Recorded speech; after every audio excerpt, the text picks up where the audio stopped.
अपने अष्ट विनायक हैं, महाराष्ट्र में बड़ी मान्यता है अष्ट विनायक की। पर कभी आपने सोचा कि विनायक 8 ही क्यों है, 7 या 9 क्यों नहीं है, 6 या 10 क्यों नहीं है? हमारे यहां कोई भी चीज बगैर कारण के नहीं है, बगैर तर्क के नहीं है। अच्छा, कभी आपने सोचा कि भगवान गणेश का शरीर मनुष्य का है और सर हाथी का क्यों है? और उनका सर काटा क्यों गया? सर हाथी का क्यों है, सवारी चूहे की क्यों है? दोनों में बहुत विरोधाभास नजर आता है ना। और उसके बाद यदि हाथी का सर है तो उनको एक दंत क्यों कहा गया? हाथी के तो 2 दांत होते हैं, तो फिर एक ही दांत क्यों है? और अगर एक ही दांत रहना था तो एक ही दांत होना चाहिए था उनकी मूर्ति में, वो दूसरा दांत टूटा हुआ क्यों है? और बल्कि जो आप वास्तविक मूर्ति देखते हैं उसमें टूटा हुआ दांत एक हाथ में पकड़ रखा उन्होंने। कभी आपने विचार किया कि ये क्यों है? इसमें से कुछ भी कहानी नहीं है, कुछ भी कल्पना नहीं है। और गणेश जी किसके देवता हैं? रिद्धि और सिद्धि के देवता हैं, यानी संपूर्ण सिद्धियां गणपति की आराधना से मिलती हैं। और गणेश जी पुत्र किसके हैं? शिव पार्वती के। और शिव ने ही सारे आगम ग्रंथ दिए हैं, यानी जिसको आप कहते हैं ना, आपकी चेतना के जागरण के सारे स्वरूप भगवान शिव ने दिए हैं। अब समझिए गणपति के सारे जो स्वरूप हैं इनका अर्थ और तात्पर्य क्या है।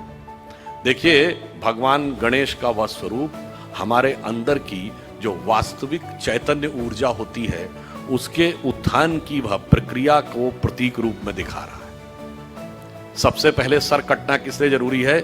वह आप अंदर की यात्रा करके अपनी कुंडलनी शक्ति को तब जागृत कर सकते हैं जब पहले आप अपने अहंकार को नष्ट करने में सफल होते हैं। तो आपका सर कटने का स्वरूप प्रतीक ये है। दूसरा, हाथी का ही सर क्यों है? क्योंकि हाथी की जो सूंड है, और आपने देखा होगा हमेशा गणपति की सूंड इस दिशा में यूं है, कभी ऐसे नहीं है। क्यों? वह उस शक्ति का प्रतीक है जो अपवर्ड्स है, यानी जागृत शक्ति, आपके शरीर की कुंडलनी की शक्ति जब वो ऊर्ध्व की तरफ होती है उसका प्रतीक है। और हाथी इसलिए है कि हाथी के मस्तक में गज मुक्ता कहा जाता है। माना जाता है कि हाथी के यहां मस्तक में एक मुक्ता है, तो वो ब्रह्मरंध्र का प्रतीक है।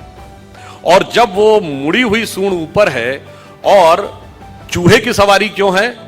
क्योंकि चूहा जमीन के अंदर जाकर अपना बिल बनाता है। तो जब आप एकाग्र चित्त होकर अपने अंदर की यात्रा में उतरते हैं तभी जाके आप इस शक्ति को पहचान पाते हैं और उस शक्ति को ऊपर उठाने का सामर्थ्य पा पाते हैं। 8 ही विनायक क्यों हैं?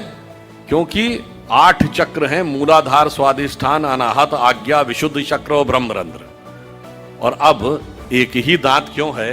क्योंकि जब आप आज्ञा चक्र से ऊपर जाते हैं तब द्वैत के साथ वह यात्रा नहीं हो सकती, यानी संसार और ब्रह्म 2 में से एक को ही चूज करना पड़ता है। तो वह दांत टूटा हुआ क्यों है?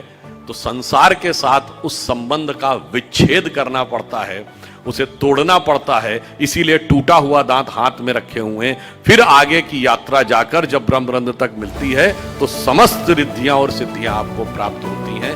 यह उसका प्रतीक है।